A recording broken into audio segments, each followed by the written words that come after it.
আসসালামু আলাইকুম। এবিসি আন্তর্জাতিক খবরে আপনাকে স্বাগতম। শুরুতেই সংবাদ শিরোনাম, এরপরেই বিস্তারিত।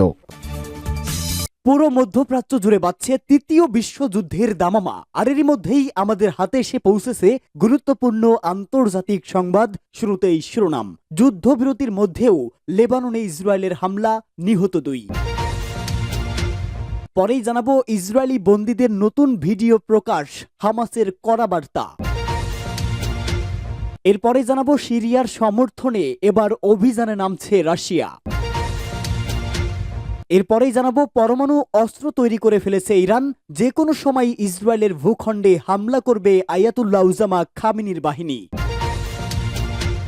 এবং সর্বশেষ জানাবো শপথ নেওয়ার আগেই গাজায় যুদ্ধবিরতি চান ট্রাম্প। এতক্ষণ শুনছিলেন সংবাদ শিরোনাম, এবারে বিস্তারিত। তবে তার আগে প্রতিদিনের আপডেট আন্তর্জাতিক সংবাদ সবার আগে পেতে ভিডিওটিতে একটি লাইক দিয়ে চ্যানেলটি সাবস্ক্রাইব করার অনুরোধ রইল। যুদ্ধবিরতির মধ্যেও লেবাননে ইসরায়েলের হামলা, নিহত 2।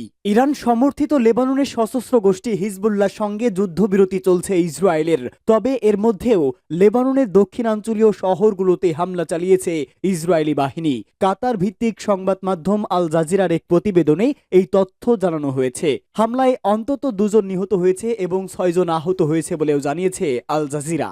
লেবাননের ন্যাশনাল নিউজ এজেন্সি বলেছে, লেবাননের দক্ষিণে বার এল লাথিন গ্রামে ইসরায়েলি ড্রোন হামলায় 2 জন নিহত হয়েছে, আহত হয়েছে আরও অন্তত 2 জন। লেবাননের স্বাস্থ্য মন্ত্রণালয় জানিয়েছে, টিয়ার জেলার মাজদাল জোন শহরে ইসরায়েলি ড্রোন একটি গাড়িতে হামলা চালায়, এতে 3 জন আহত হয়েছে, এদের মধ্যে একজন শিশু রয়েছে। এছাড়া সিদন জেলার বেইসারিয়া শহরে তিবনা এলাকায় 2টি বিমান হামলা চালিয়েছে ইসরায়েলি যুদ্ধবিমান, এতে অন্তত 1 জন আহত হয়েছে। ইসরায়েলি বাহিনীর পক্ষ থেকে বলা হয়েছে, তারা সিদনে হিজবুল্লাহর স্থাপনায় হামলা চালিয়েছে, সেখানে হিজবুল্লাহর রকেট লঞ্চার ছিল। গত বছরের অক্টোবর থেকে ইসরায়েল ও হিজবুল্লাহর মধ্যে পাল্টাপাল্টি হামলা চলছে। ইসরায়েলি হামলায় লেবাননে এখন পর্যন্ত 3261 জন নিহত হয়েছে, আহত হয়েছে 16,000-এরও বেশি। ইসরায়েলি বন্দীদের নতুন ভিডিও প্রকাশ করে হামাসের বার্তা। ইসরায়েলি বন্দীদের নিয়ে নতুন একটি ভিডিও প্রকাশ করেছে গাজা উপত্যকার শাসক গোষ্ঠী হামাস। হামাসের সামরিক শাখা আল কাসাম ব্রিগেডসের টেলিগ্রাম চ্যানেলে ভিডিওটি প্রকাশ করা হয়। ভিডিও শিরোনাম হলো, দ্রুত সময় ফুরিয়ে যাচ্ছে। ভিডিওতে হিব্রু, ইংরেজি ও আরবি ভাষায় একটি বার্তা দেওয়া হয়েছে। বার্তাটি শিরোনামের বক্তব্যের অনুরূপ। এরপর ভিডিওটি একটি অজ্ঞাত পুরুষের ফুটেজে দেখানো হয়। তিনি সম্ভবত একজন ইসরায়েলি বন্দী, তাকে মুখে হাত দিয়ে ঢেকে কাঁদতে দেখা যায়। হামাসের নতুন এই ভিডিও নিয়ে ইসরায়েলি বন্দীদের পরিবারের সংগঠন রিপোর্ট লেখা পর্যন্ত কোনো মন্তব্য করেনি। গত বছরের 7 অক্টোবর দক্ষিণ ইসরায়েলে প্রবেশ করে অভিযান চালায়, এতে 1200 ইসরায়েলি নিহত হয়। এছাড়াও প্রায় 250 জন ইসরায়েলি ও বিদেশি নাগরিককে বন্দী করে গাজায় নিয়ে যায় হামাস যোদ্ধারা। একই দিনে হামাসের বিরুদ্ধে যুদ্ধ শুরুর ঘোষণা দেয় ইসরায়েল। গাজায় নির্বিচারে বোমা স্থল হামলা চালিয়ে আসছে ইসরায়েল। তাদের হামলায় 44,000-এর বেশি ফিলিস্তিনি নিহত হয়েছে, আহত হয়েছে 1,05,000-এরও বেশি। আহতদের অধিকাংশ নারী ও শিশু। সিরিয়ার সাথে পাল্টা অভিযানে অংশ নিয়েছে রুশ যুদ্ধবিমান। মস্কো জানিয়েছে, সিরিয়ান আরব আর্মিকে সমর্থন দেওয়ার জন্য রাশিয়ার আকাশ প্রতিরক্ষা বাহিনী অবৈধ সশস্ত্র গোষ্ঠীগুলোর অস্ত্র ও গোলা বারুদ এবং লোকবলের উপর ক্ষেপণাস্ত্র ও বোমা হামলা চালাচ্ছে রাশিয়া। সিরিয়ার রাশিয়ান রিকনসিলিয়েশন সেন্টার উপপ্রধান কর্নেল ওয়ালেগ সাংবাদিকদের জানান, 24 ঘন্টায় অন্তত 200 উগ্রবাদী সন্ত্রাসী নিহত হয়েছে। এর আগের দিন রাশিয়া ও সিরিয়ার সম্মিলিত বাহিনীর হামলায় 500 সন্ত্রাসী নিহত হয়েছে বলেও জানান তিনি। সিরিয়ার পক্ষে কাজ করতে রুশ বাহিনী পাঠিয়েছে রাশিয়া। এবার সিরিয়ার হয়ে যে কোনো সময় ভয়ঙ্কর যুদ্ধর খেলায় মেতে উঠতে পারে রাশিয়া, হতে পারে পশ্চিমা বিশ্বেও হামলা। পুতিনের ভয়ঙ্কর হুঁশিয়ারির মধ্যেই এবার সিরিয়ায় হামলা জোরদার করেছে বিদ্রোহী গোষ্ঠী। তবে যে কোনো সংকটের মুখে সিরিয়ার পাশে থাকার প্রত্যয় ব্যক্ত করেছেন রাশিয়া। তারা বলেছেন, সিরিয়ার যে কোনো ধরনের সংকটের মুখে এবং কি বড় ধরনের যুদ্ধের মুখেও সহযোগিতা করবে রাশিয়া।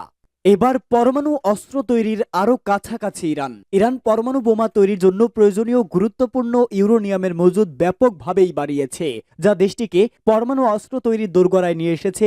আন্তর্জাতিক পরমাণু শক্তি সংস্থার এক প্রতিবেদন থেকে এই তথ্য প্রকাশ পায়, যা আন্তর্জাতিক মহলে নতুন উদ্বেগ সৃষ্টি করেছে। খবর আল জাজিরার।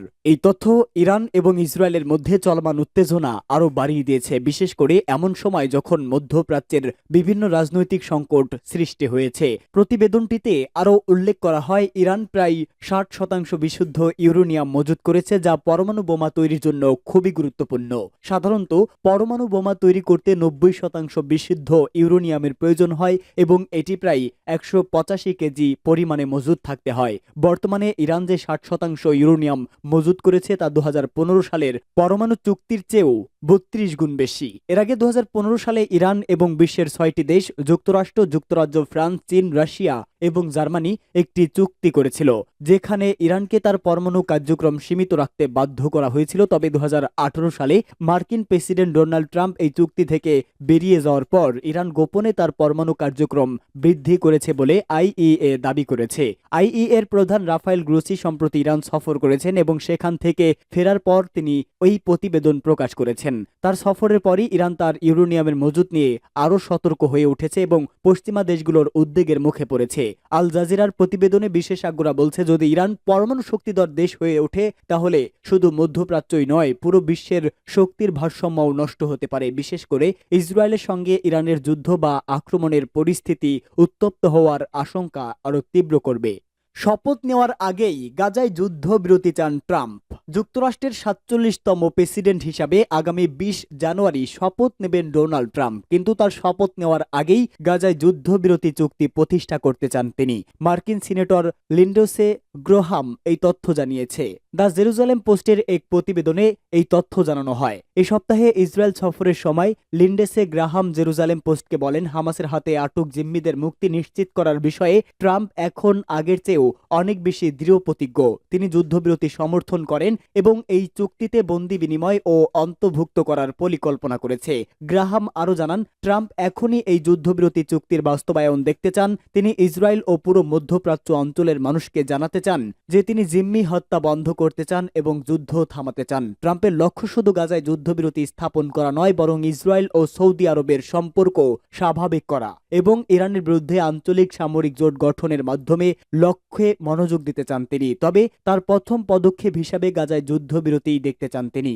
গত বছরের 7 অক্টোবর হামাস ইসরায়েলি ভূখণ্ডে হামলা চালানোর পর ইসরায়েলও পাল্টা হামলা চালায় গাজা এবং সেখানে হামলা থেকে শুরু করে এ পর্যন্ত গাজায় এক নিরন্তর যুদ্ধ চলছে। ইসরায়েলের এই হামলায় নারীসহ শিশুসহ 44,000-এর বেশি ফিলিস্তিনি নিহত হয়েছেন।